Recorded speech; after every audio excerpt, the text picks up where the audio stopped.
Around the world, there are only a few sports venues that truly capture the spirit and the emotion of the sport they host. Nowhere does the spirit of American open wheel racing fill the air quite like it does here at the Indianapolis Motor Speedway. This Memorial Day weekend, hundreds of thousands of racing fans will flood the streets of Indianapolis to celebrate the sport's 100th running of their most iconic race. As the excitement continues to build around the weekend, young open-wheel racers who have dreams of racing on this very track in the future will compete. The Mazda Road to Indy has finally reached Indianapolis.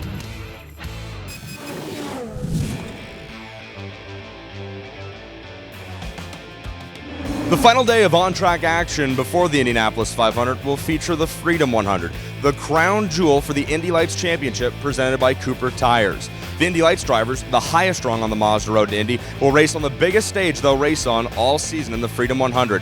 Known for producing some of the best racing all year and dramatic finishes that have shocked the world, the Freedom 100 is sure to be entertaining this weekend. Highest finishing racers from the 2015 race that will be returning are R.C. Enerson and Kyle Kaiser. They'll look to build on their 4th and 5th place finishes respectively from the 2015 race. We're taking a bit of a different view on our normal dinner time interview that we do with Mazda Road to Indy drivers.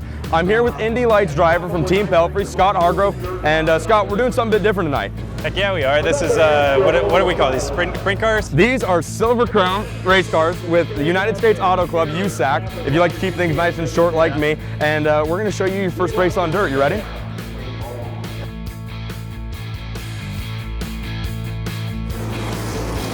So you didn't keep up with the dirt racing a lot back home in Canada. I met you through karting a couple years ago.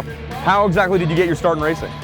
Well, like you said, you met me in karting, and that's where I started. I was racing back home in Vancouver, British Columbia, up in Canada, and there's a local go-kart club that I joined there, and to then go into cars from there through the Skip Barber program and then to the Mazda Road to Indy. So when you're not at a racetrack, dirt or asphalt, enjoying some racing, whether you're the driver or the spectator, what are we normally going to find Scott Hargrove doing? You're from Canada, a little bit of ice fishing, a little bit of searching for maple. What are we doing on the weekends? Yeah, I'm trying to fix my igloo. No. But no, for real, I really enjoy rock climbing. Of course, I go to the go-kart track as much as I can. So let me ask you this, pop culture, celebrity, somebody you could switch lives with for a day, put yourself in their body, someone famous. Selena Gomez. You better be joshing. No. Selena Gomez. Yeah, I'd like to be in her body. Bieber's ex-girlfriend. Well, yeah, well then I could be Bieber then for a day. No. You're on camera right now saying that you would trade places with Justin Bieber. All right, well, you got to admit his new songs are pretty good. I do listen to Sorry. I do listen to Sorry once in a while, yeah. but that's not going to make the show. No. Seriously, you would trade places with Selena Gomez?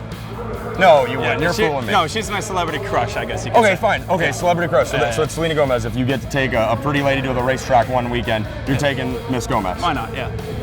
So a little while ago, you had the opportunity to get in one of these Silver Crown cars. A friend of ours, Casey Schumann. Yeah. Tell me about that. Yeah, I mean, it was unreal. I mean, if you're like, you sit like this, it's like you're driving a bus.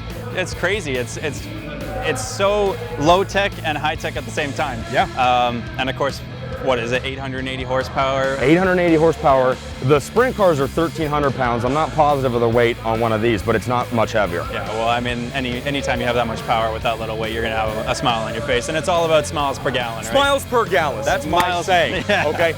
Night before a big race like this, what's going through your head? You're having fun tonight. We're happy you're here with us. But when you go back to the house tonight and you get ready to go to sleep and wake up and do your job tomorrow, what's going to be going through your mind?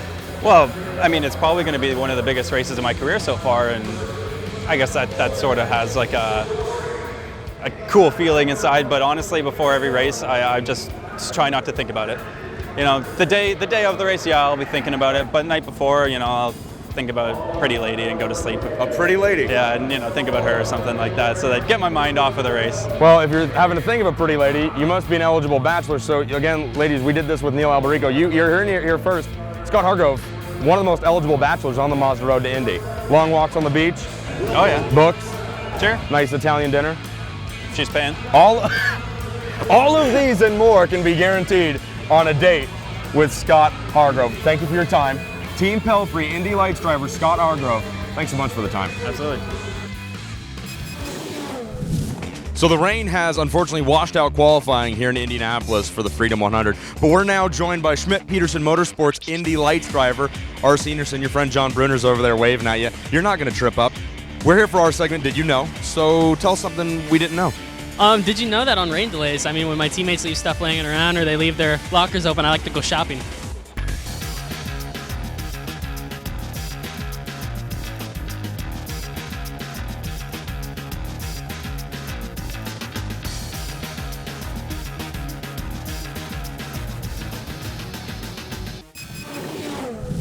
Here at Lucas Oil Raceway Park, it's time for another team profile, and we're in the Pabst Racing Transporter area with the one and only Augie Pabst himself. Augie, double weekend here. The big cars are over at the Oval. You guys are here at Lucas Oil preparing for the short track. How difficult is that?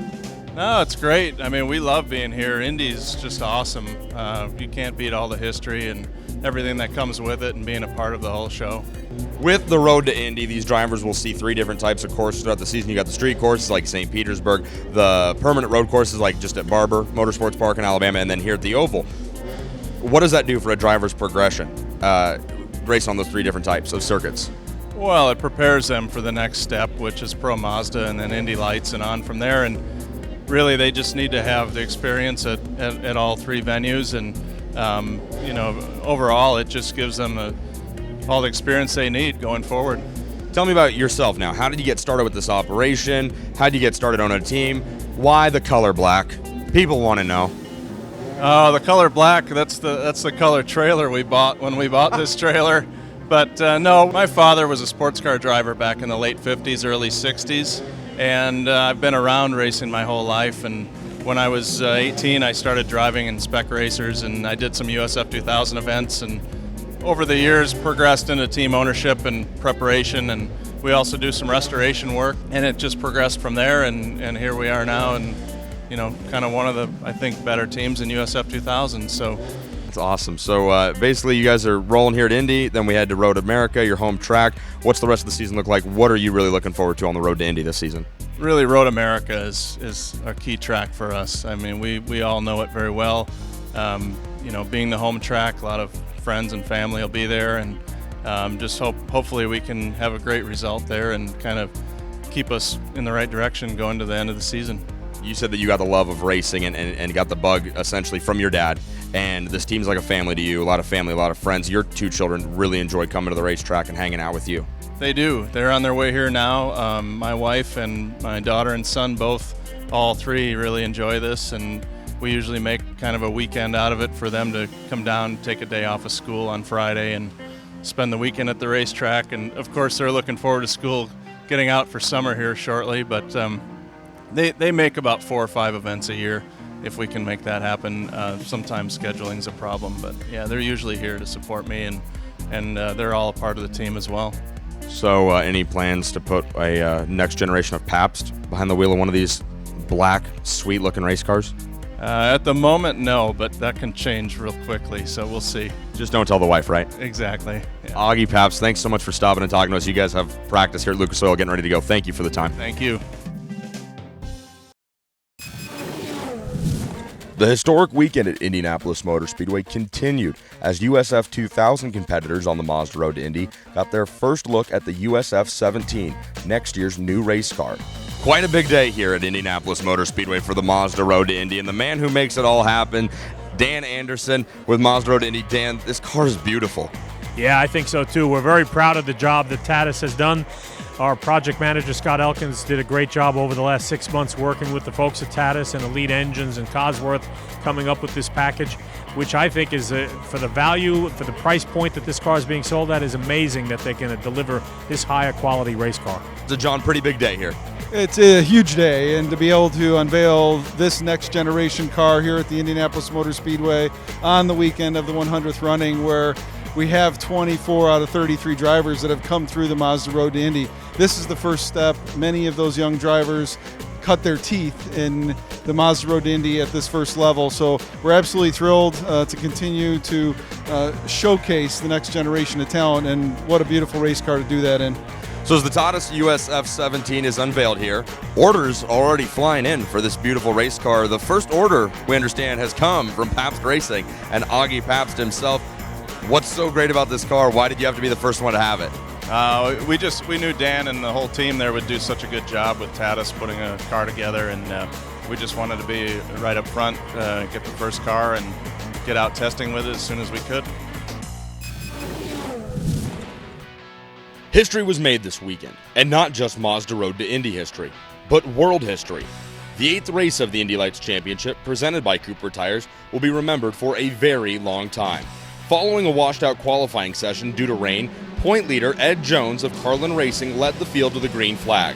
Following a lap 1 caution after Yuncos Racing driver Kyle Kaiser made contact with the front stretch wall, Jones and Dean Stoneman of Andretti Autosport battled back and forth around the historic track for the race lead. The race almost came to a premature end after Heeman Choi spun by himself. The race was restarted with only 1 lap to go. Stoneman and Jones' drag race to the line resulted in the closest finish in not only Mazda Road to Indy history, but in the history of the Indianapolis Motor Speedway.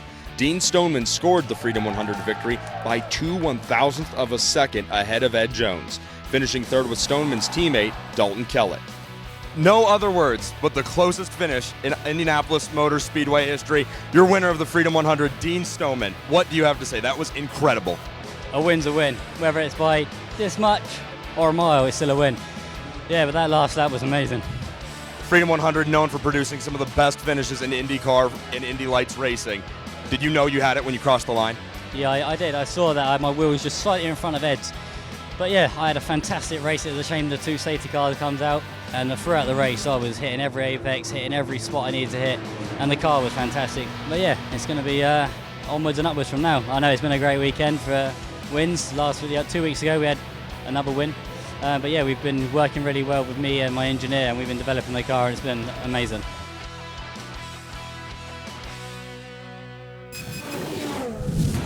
The Friday before the 500 is now halfway done, and the racing in the Freedom 100 is, as the kids say, hella. Stick with us, folks, because in our Part 2 episode of our second trip to Indianapolis, we're going to go visit our USF 2000 and Pro Mazda drivers as they compete in round number 7 of their season and make their first trip to an oval in 2016.